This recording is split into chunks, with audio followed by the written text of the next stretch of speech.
was talking on the phone. The lightning came down the phone line, entered my neck. It went through my spine, threw me up in the air. And there was this slight buzzing at the ear, and I felt myself pop out of the body. Then I felt myself float up to the ceiling, and the doctor and the nurse were in there, and he was looking at me. He said, "She's gone. She's dead." And I was taken to hospital. Doctors did anything they could to help me, but I was declared dead. I realized I was out of my body when I was suddenly looking at this light. Out of that light stepped the most amazing being I have ever been in the presence of. It was just total selflessness, understanding, kindness, all-consuming love, wonderful love.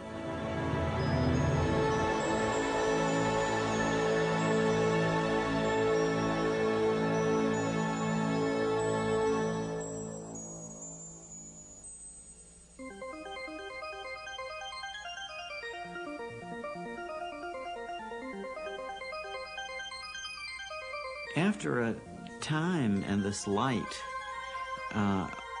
all of these people have to pay a return trip back. What they tell us is that the reason they chose to come back was not for themselves, because for themselves, they would rather have stayed with this presence of love. When they do return, incidentally, then the story becomes very interesting from the point of view of human psychology, because we find that these patients are profoundly changed, that they are imbued with a totally new value structure, that whatever in their lives before they had been chasing, whether it was money or power or fame or any of these other things that people seek, they say that after this experience, their value primarily is to love others, to seek loving relationships with their fellow human beings. And also they tell us that they have no more fear of death whatsoever.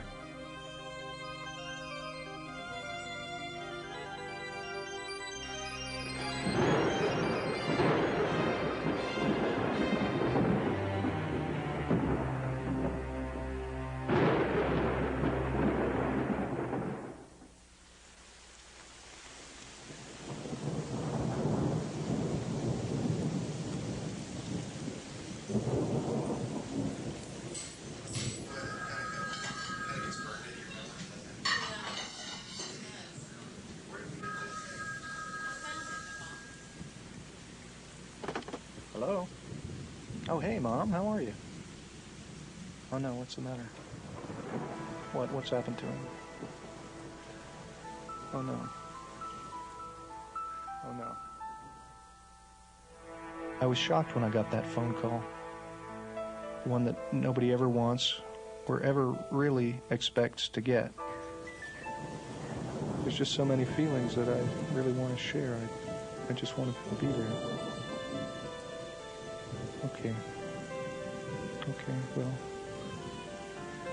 we'll see you soon.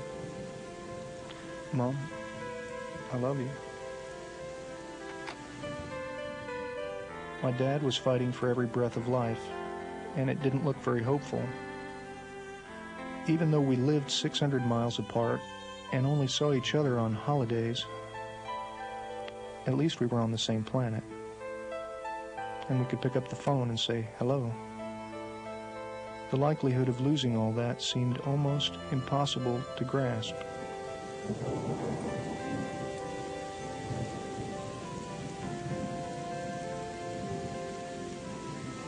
Dear Dad, I'm so sorry to hear about what you're going through. I know you're rugged, but you gave us a good scare.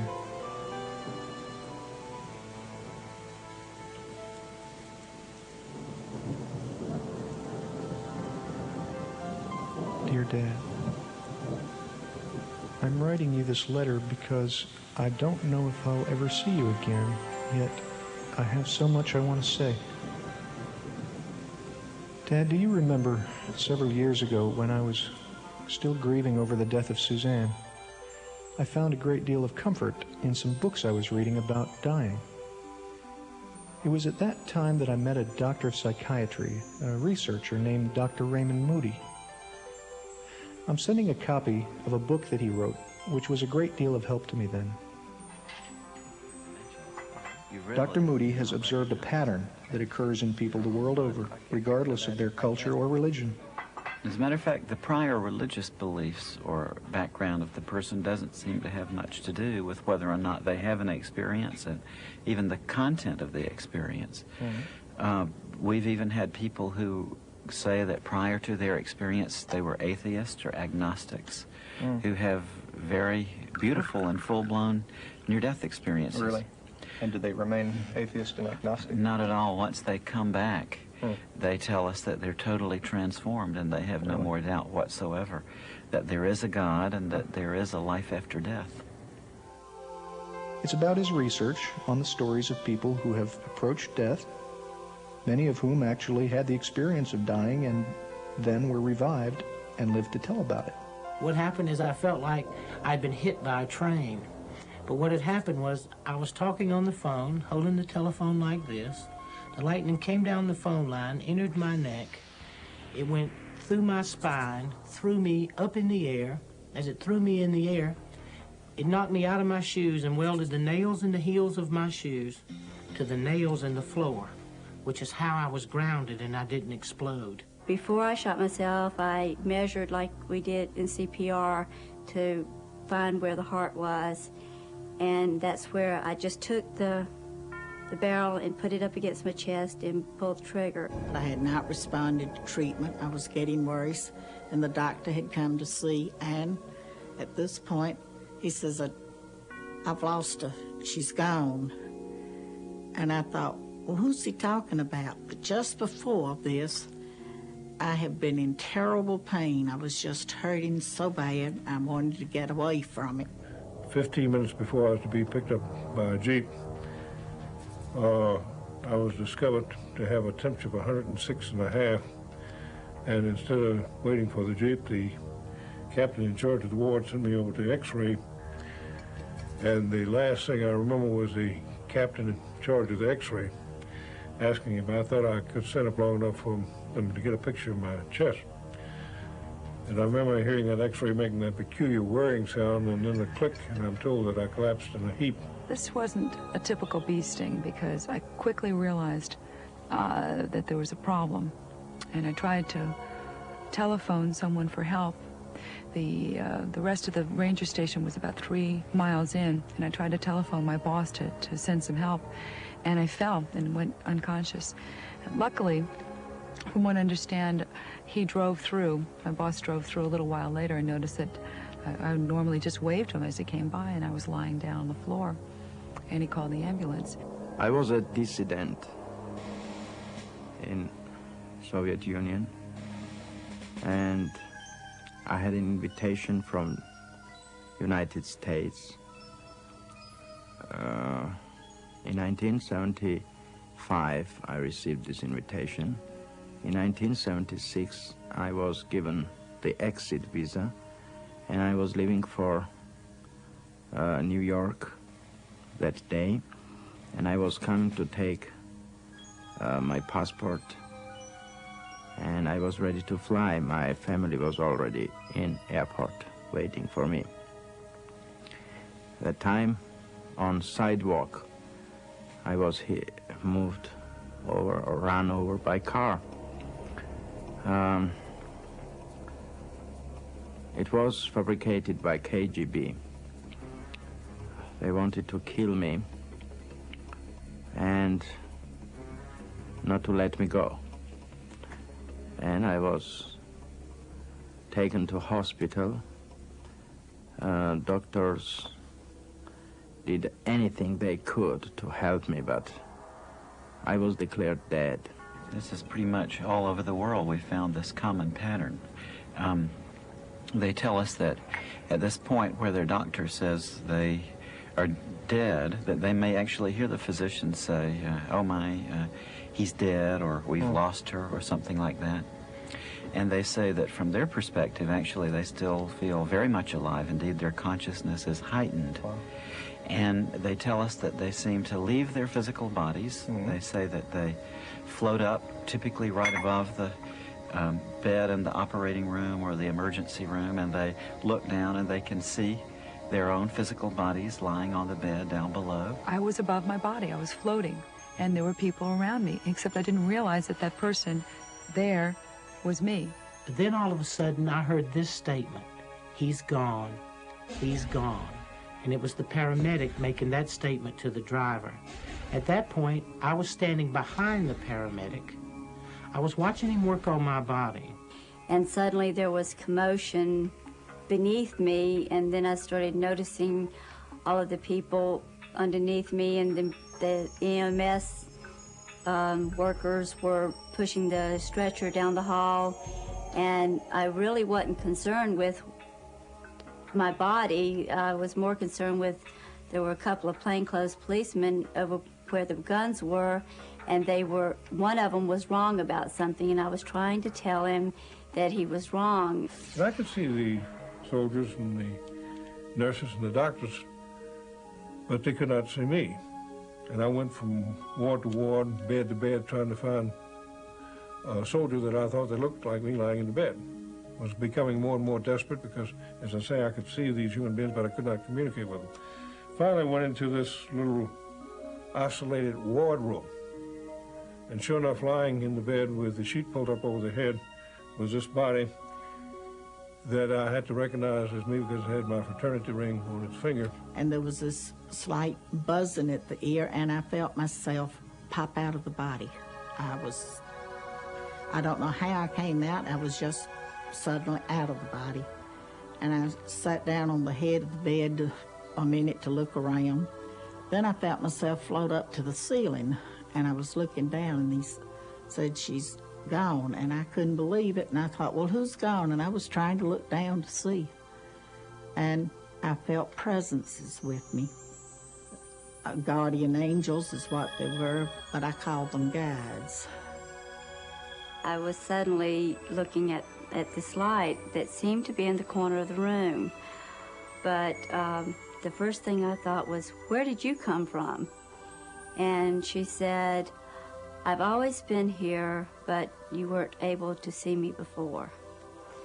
The reason I use she is because she emanated feelings of selflessness, love, all-consuming love, understanding, kindness, and those were attributes that I thought of as being feminine. After a while in this, they say that they begin to feel an indescribable feeling of bliss, that it's something that transcends words, that we can't put it into the language that we have in everyday life. One man, for instance, told me that although he was in great pain in his chest prior to leaving his body, as soon as he left his body, that he was overcome with a tremendous sense of joy and peace, a kind of ecstasy. There was absolute freedom of your soul and body, and this amazed me. And this was very interesting too. I was happy to be in such experience because I could see their thoughts. I could see everything what was happening.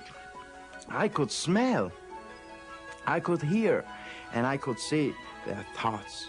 This was the main thing what was very, very making me happy and proud. I don't know this word is good to use here or not, but I'm proud of that I can see their thoughts. But I can remember that it felt very exciting to be above and to be out and looking down and not threatening at all. Then I knew I was supposed to be keeping up with my body, so I followed my body through the hall and out the front door. And there's something about being outside when you're out of your body, but when I got outside, it was just wonderful. But it seemed like I was always just kind of looking through the ambulance because I was enjoying being outside. It's really kind of a nice experience with the lights and everything and the feeling of lightness.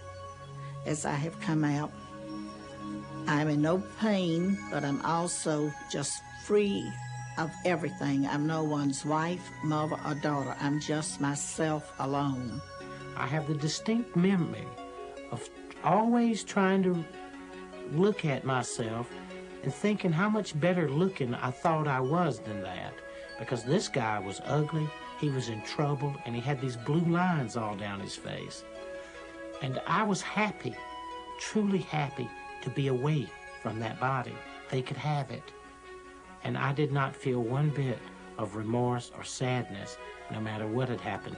But it was not bothering me. I saw my body and I hated it, and I didn't want to come to my body back. It looked like this sort of feeble, sick person. And it didn't dawn on me until it seemed like many minutes later, I'm sure it was a flash, that that person was me. And that they were trying to revive me because I was dying. And in fact, my heart had stopped. There's a skeptical part of me, too. Mm-hmm. And I wonder sometimes whether or not this might just be people's hallucinations that they're going through, or just a natural shutting down process when the brain is dying. Mm-hmm. I used to wonder about that myself, Peter. What has turned me around on that issue is that so often these patients are able to give us very correct descriptions of what was going on during the resuscitation from a point of view they couldn't have had from the perspective of that physical body lying on the table. For instance, my friend Kim, who works at a medical university out west, was telling me that she was involved in resuscitating a young patient named Maria.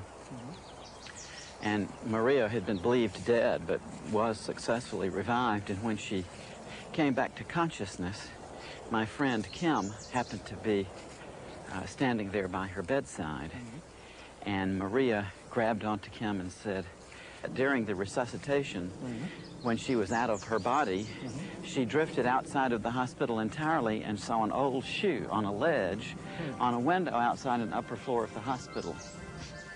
And Kim was actually able to go there and to verify that the shoe was there exactly as the patient had specified. Really? And all of a sudden, I'm aware of people out in the hall. The room had been sealed off because he was going to do surgery in the room. So I immediately went out through the door, did not open it, just went out. I was immediately on the other side of in the hall. But I go up to my daughter and I try to make her hear me. Kathy, go home and change your clothes. I couldn't make her hear me, so I went to her dad. And I said, Judd, take Kathy home, change her clothes. She shouldn't be out like this. While they were in the hall there and I was trying to send them home, a brother of my husband's came up. And he was talking to him, and he had gotten worried to come.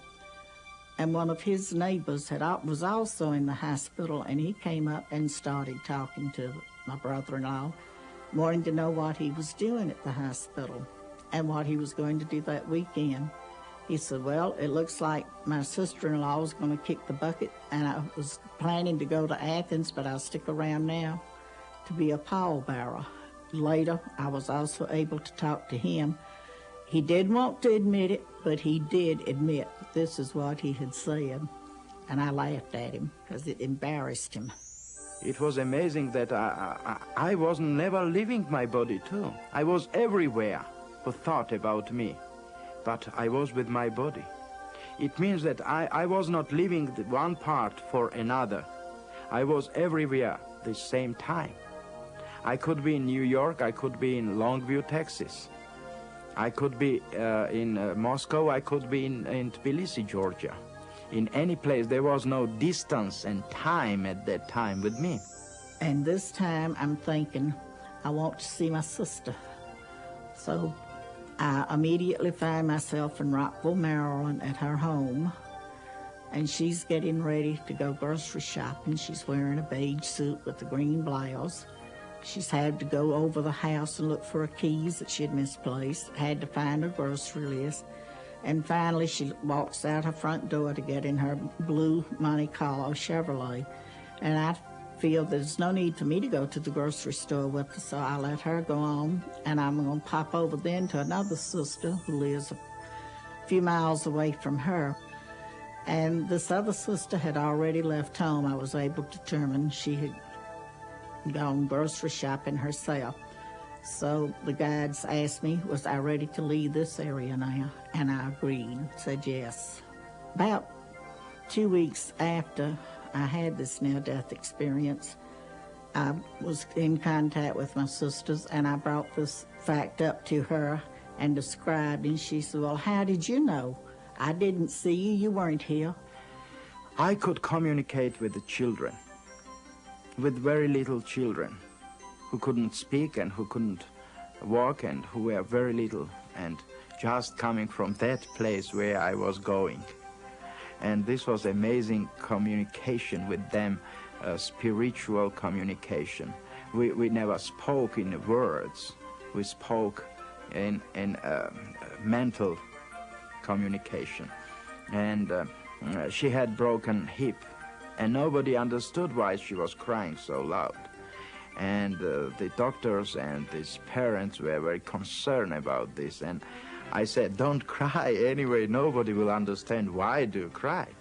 And she stopped crying, and she smiled, you know, and it was incredible experience for that people who were around, and they looked at her and said, what's happened? Why she's not crying at this time? I want to tell them that, you know, she has these diseases. This happened with her, but I couldn't communicate with them.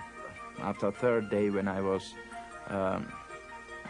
back to my body, and after 3 days when I could speak, I said to them that, you know, your daughter is crying because of this. She has a broken hip, and, you know, and this is the diagnosis which you are seeking on, you know, and they found that it was truth, you know. They were shocked and they were surprised. I've also wondered whether or not people may not just be going to places that they've known before in their memory.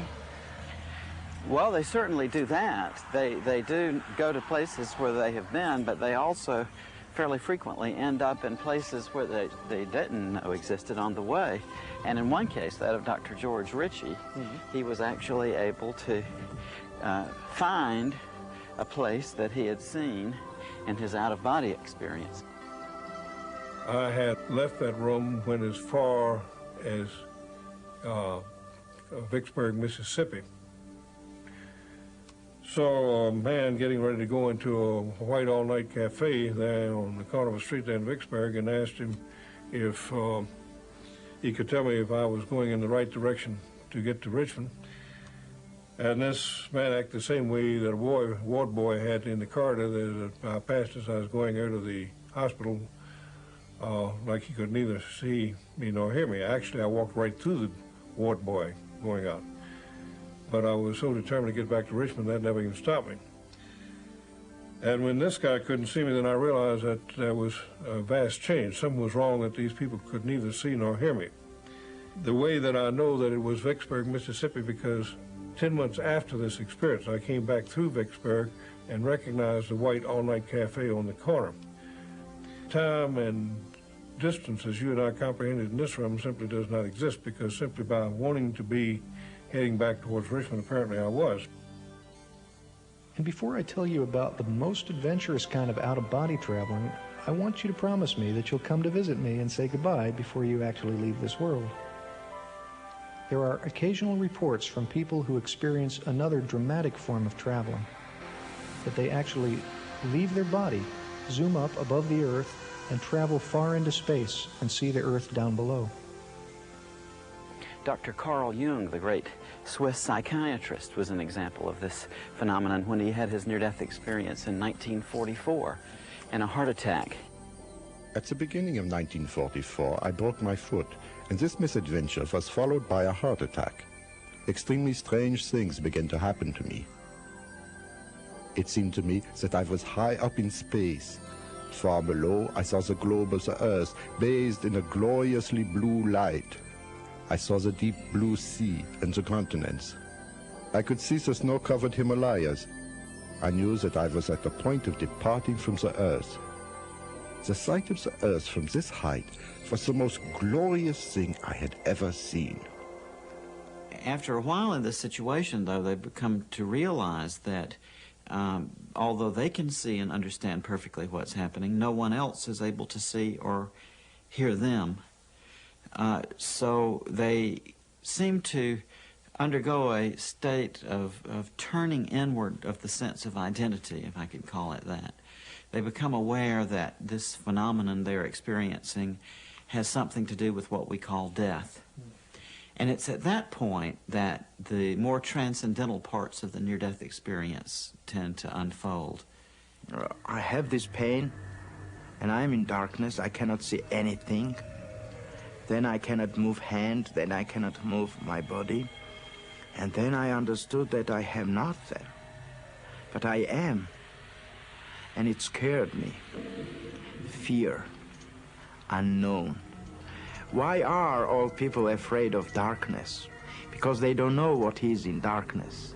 The fear of darkness is because of unknown.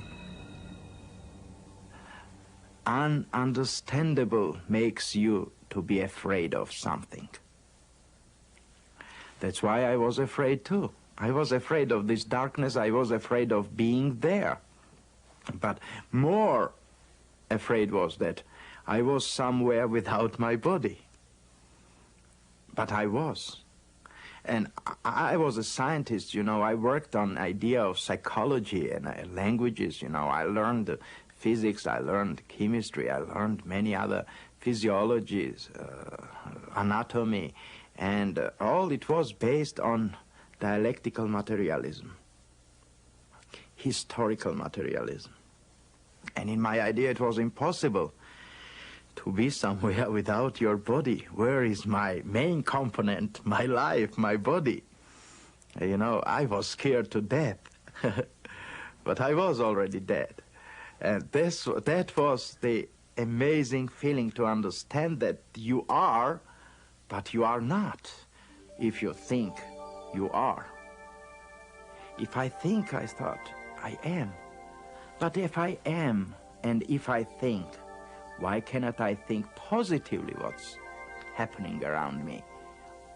And I began to think about light. I saw light outside of darkness, and it shocked me. But first feeling which I had was to come to that light. The first thought which came to me was to go into this light. And I had that movement. They describe to us how they seem to be drawn into an enclosure of some sort. They often call it a tunnel. And they go through this tunnel quite rapidly, and they come out on the other side into an incredibly brilliant and warm and loving light. Don't know exactly how I entered the tunnel or just at what point, but it was when the guides had asked me, and I said yes, and I feel myself going in an upward motion. The tunnel is not too big, just seemed for one person to go one at a time. It doesn't touch you, or I didn't reach out and touch the walls, but it's black, and I feel myself going up and looking at light, bright light at the end of the tunnel. And the next, as I'm going along, I see the gray area, but I did not stop to go in and see just what was going on. I went on to come out into this beautiful pasture valley land, flowers, bright, beautiful light, brilliant color. Nothing here is like it at all. The next thing I remember is I heard a set of chimes. And as I looked at an angle, probably 35 or 40 degrees, I could see a tunnel. The tunnel was like a spiral, like it was moving whether I was moving or not. Then I began to whisk down it, and I could hear these chimes. But I was in utter peace and utter tranquility. And it was such a stark, dramatic difference between the way that body was and what was happening to that body and this place I was, this utter peace. As I moved closer to the light, I was kept being surrounded and filled with this love of like, I can't describe it except when you haven't seen your parents in a long time. If you've been away from your family, and when you first see your mom and your dad, that feeling when you're a small kid, that feeling that you get. I knew I was safe. I knew everything was peaceful, and I knew it was right. As I came into the tunnel, came through the tunnel, I came into a place much like walking out of a dark room into a bright room, as if my eyes were trying to adjust to this brilliant light. The contrast between the brilliant light of the lightning bolt and the brilliant light that was in the tunnel was another thing that was quite dramatic. Because this light was so brilliant and so bright, it passed through me, it permeated me. It and I became one. For years now, we've been using the expression of seeing the light at the end of the tunnel. And I wonder whether it was started, perhaps, by people who had near-death experiences many years ago. In fact, I've been shown some paintings of just this scene that were done several hundred years ago. In the 15th century, the Dutch painter Hieronymus Bosch even painted this theme in his painting Ascent of the Blessed. In the foreground and the bottom of the painting, we see people who are dying, and as they are dying, they're surrounded by spiritual beings who attempt to turn their attention upwards.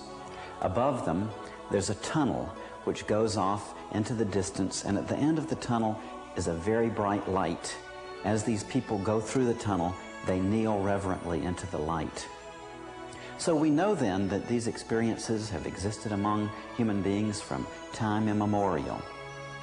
In this light, they often tell us that they see relatives or friends of theirs who have already died, who seem to be there to meet them and to greet them and to help them through this transition. Particularly very great thing happened with me. It was that I saw my parents, my real parents, and I understood that they were killed. And they were killed by KGB in Moscow, and I was happy of this. It sounds very ridiculous, but you know, I was happy because I was thought that I was abandoned by them. And I'd lost a girlfriend in the polio epidemic in the 30s. I think it was 38, but I'm not positive of that date. And she assured me that everything was fine and she was happy. And I also saw my grandparents coming to meet me. I had never known my grandfathers. They had both passed away before I was born. But I did know my grandmothers and my mother also. And as I'm there, this baby appears to me. And he says, "Hi, I'm your brother." And I said, "I don't have a brother." And we don't talk as I'm talking to you. There was no way of misunderstanding. It was more like it was mental telepathy. And he shows himself to me as a small infant, dressed in a cap and a little long dress with a knitted sack over it, booties and socks, and tells me to look me over now and remember how I look this way. And you can tell our Father when you get back, and he'll tell you it happened. And when I was able to talk to him, my dad said, "Well, I don't know how you knew that, because nobody but your mother, the doctor, and I knew about these things." So it gives me hope to know that whatever happens, we'll be seeing each other again one day, as we're greeted by those loved ones, family and friends who have already died. All these greeters seem to be encouraging us to come into the presence of that light, and are letting us know that everything is going to be okay. The being of light that these patients often describe encountering is plainly a personal being. They say that they are in the presence of a being of complete love who accepts them and loves them totally, and who has a wonderful personality, is very knowledgeable about them, very wise, very helpful, also has a wonderful sense of humor. This is the most wonderful part of it. This is a warm, loving light. It's the most masculine, but it also has overtones of mother love, sisterly love. This just pulsates around. He has totally accepted me, and forgiven me for everything I've ever done, but can I forgive myself for some of these selfish things I have done? She took on all the pain and all the suffering with total understanding of what had brought me to that point. And it was like we were intertwined, and that everything that I felt, she felt too. And there was this unconditional love, like most parents have for their children, that no matter how bad I might have been, or that I was totally loved and totally understood, because she understood the motivation behind what I did. There was this togetherness, this empathy that she had for me, and just wonderful love.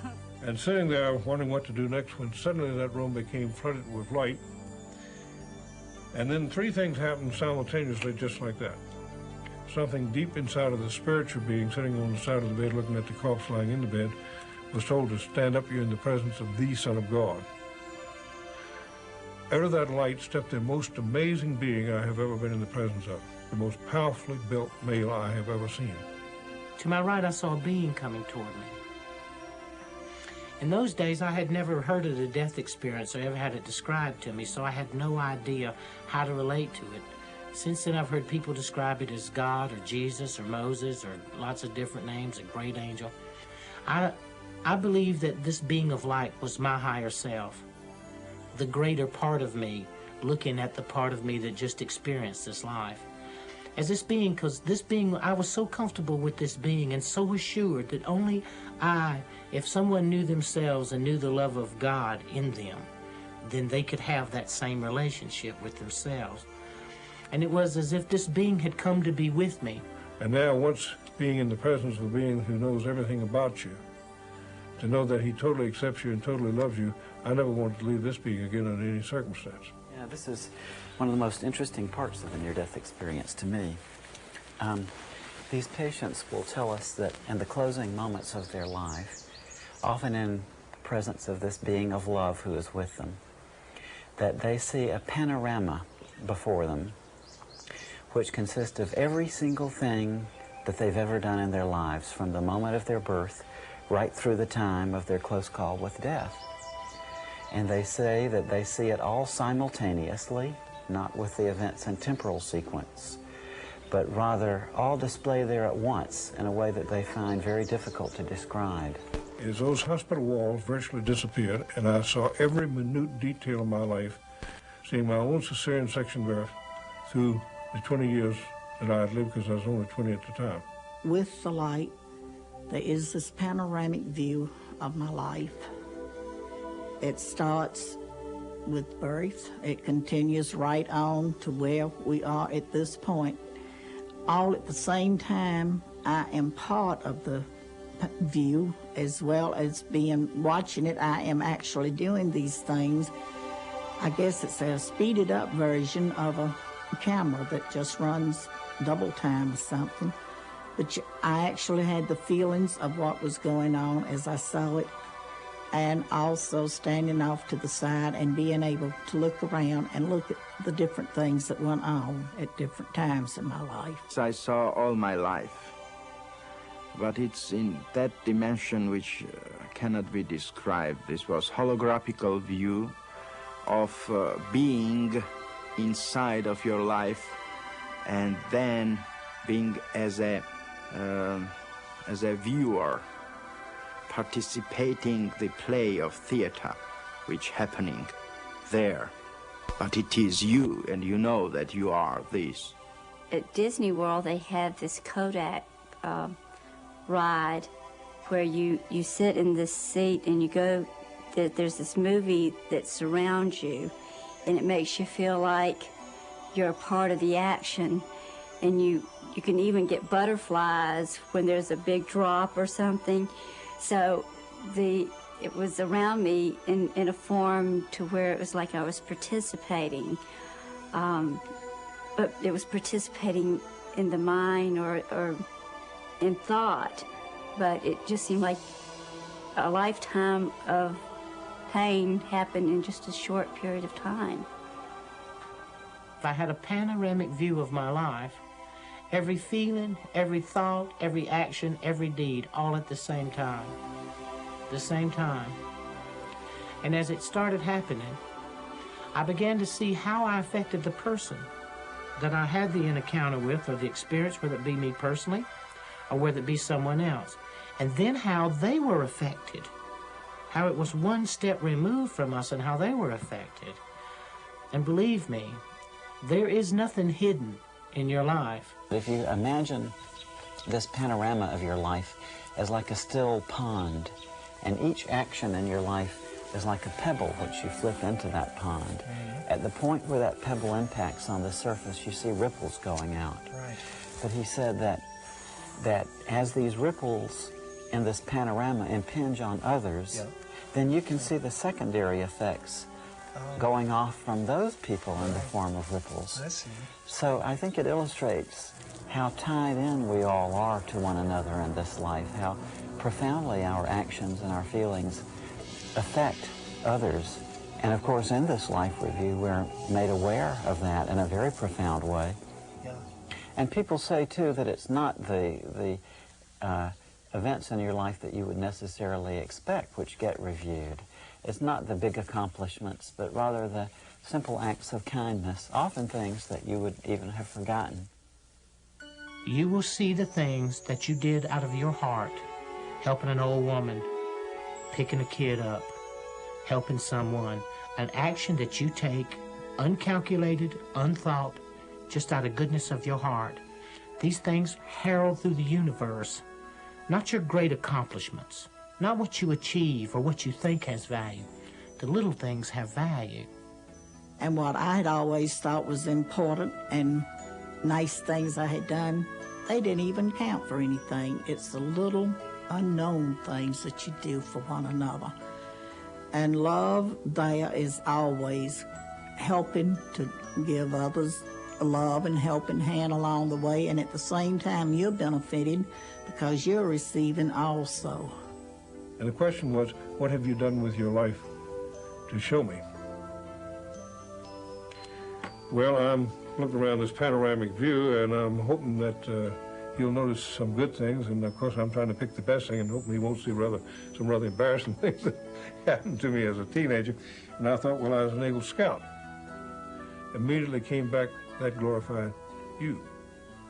Again, the answer the second time, what have you done with your life? But this time the emphasis was on to show me. But I understood what he was saying. He was asking me, had I learned to love my fellow human beings the way that he totally accepted and loved me? And when you look at it from a place to review and to be critical of yourself, not to be judged, to be condemned. There is no condemnation in it. There is none. There is nothing but, hey, look at yourself. Look who you really are. And look what you've done. And then give it a value in the eyes of God. The death experience gives you a value of what that love is, that you are so deeply loved and that you yourself so deeply love. You begin to sense a part of yourself greater and far more magnificent than you ever give yourself credit for. Frequently, too, people tell us that this being is also interested in the knowledge that they've acquired in this life. If there's a scene in which one is seeking knowledge by taking a course or attempting to understand something, that this being comments in an almost offhanded sort of way, that even after we die, the process of learning goes on, and that what we learn here we can take with us to the next realm. People say that love primarily, and then in a secondary, almost grace note sort of way, that it seems to be the knowledge and the understanding we acquire. How interesting. After a time in this light, all of these people have to pay a return trip back. And it's very interesting that when they do, after having been in the presence of this being of love and light for a while, they literally don't want to come back. They resist the attempts very often made to send them back. I never wanted to come back. I wouldn't have traded, and I would not trade today. For the few moments that I got to spend on the other side, I wouldn't trade 20 of these lives. And when I had to come back, I came back dragging, kicking, and scratching, because I didn't want to. And I'm told then, are you ready to go back? No, I want to go on to the City of Light. No, don't you want to go back? And I could hear my daughter and look back and see her and my husband. They were saying, Vi, don't go. Come back to us. Mama, I need you. Mom, come back. And they asked me again, are you ready to go? I said, no, but it seems that my daughter needs me, so I must go back. I really had no reason to go back except that I can remember my mother. And I know that I'd put her through a lot. I was a very accident-prone kid. And she used to say, if you ever die before I do, I'll never forgive you. My mother was so adamant about me not dying before she did. I think that's what first came into my mind. We are alive because of love. And this was what brought me back, which, to be honest, I didn't want to come back, but this love brought me back. Love of that people who wanted me back. Other times they say that they're given a choice, that they're told that they can either go on with the experience that they're having then, or else they can return to the life they've been leading. She said, you can stay here, or you can or go back. If you stay, you're going to have to go through everything that brought you to this point. And at the same time, I was seeing the things that had brought me to that point, the things in my life that were painful. There were other things, but somehow the things that had been painful were the things that made the biggest impact. And I knew that I didn't want to go through that again. So there is no way to escape that if you try to kill yourself and you succeed, somehow you're going to have to go back and live the life from the beginning and go through everything that was painful in your life, and then have to go from the point where you killed yourself also. So you're not escaping. And people will say to me, they say, well, Daniel, what about hell? I'll say, well, they didn't bring it up, and I darn sure didn't. Because maybe they might have checked and said, hey, Daniel, you're on this wrong list. You're supposed to be somewhere else. They also want to know about hell. Is it a fiery, burning place? Well, what I found to be hell was separation from God. This is a total hell. Darkness, where I was first. This is the same as somebody told you, the separation from light, from love, from God, from infinity. Of course, this is hell. That's why suicide was condemned by all religions. That's why they are telling that you will go to hell. It means you will go to nowhere. And nowhere does not exist. It means you will go somewhere on opposite than goodness.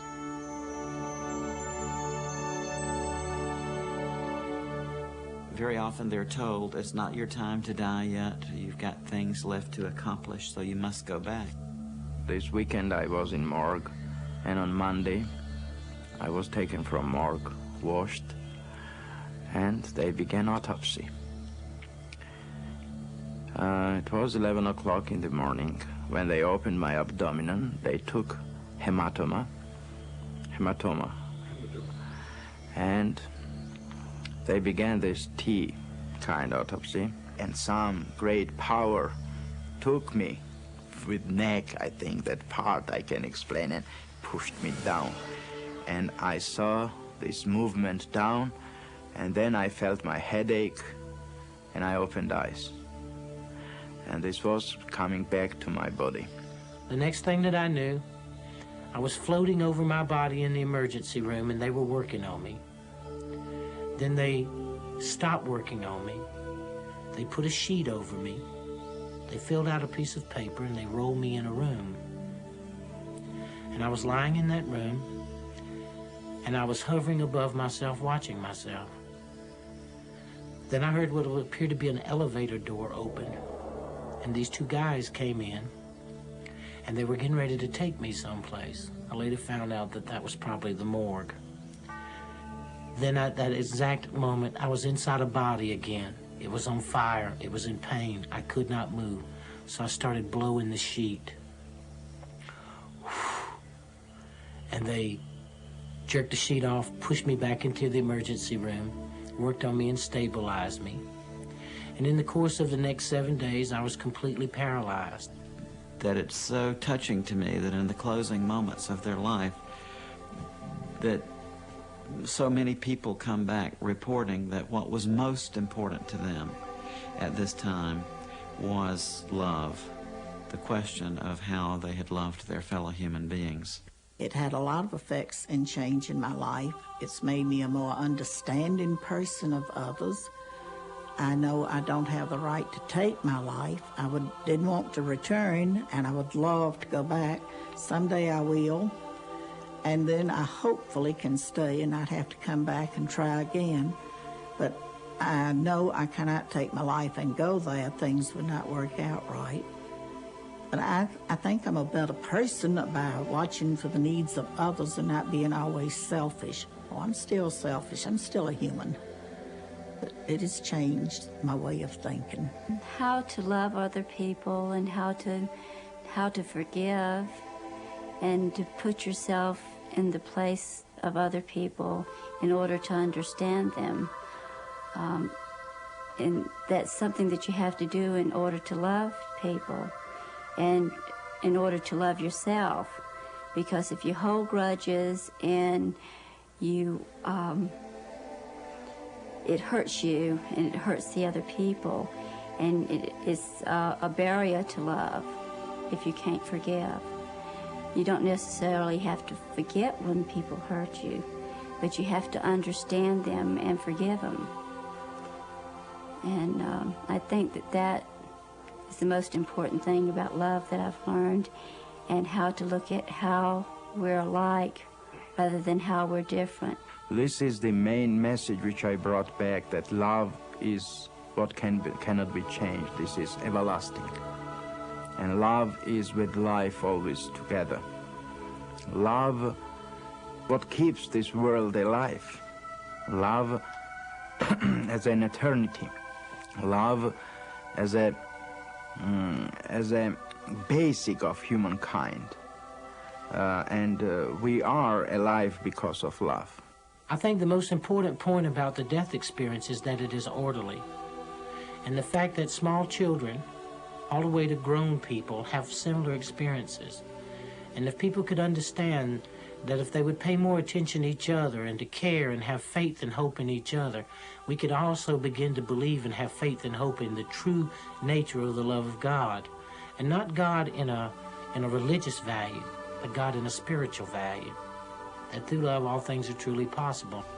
And also they tell us that their fear of death is totally gone after this, that they have no more fear of death whatsoever. I saw life as an infinite life, infinite light, as an everlasting being. We cannot die because we are already created to live forever.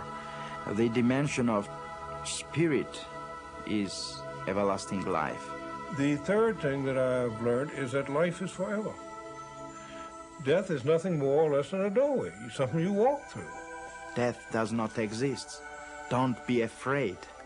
Death is only the part as a station, railroad station, where you come always to go to another life.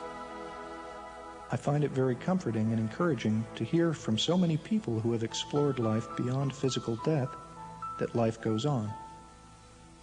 So I know it's true, if either of us went tomorrow, we'd be joined again in what must seem like an instant. Back in a flash, as you always say. But whatever happens, I want you to know that I feel very blessed to have had you as my father, and I love you very much. With much love, Peter. Know that it'll be a safe journey, that you'll be taking that journey not alone, but surrounded by love, a greater love than you understand. And when you get to your part and place in that journey, whether it be not to come back or to be like a few of us to return, know that it symbolizes the orderly way in which God has prepared life for each of us, And in that life, the orderly passing and movement to another life, that you do not die, that the love of God sees you through all things, and that you will be forever, just in another place.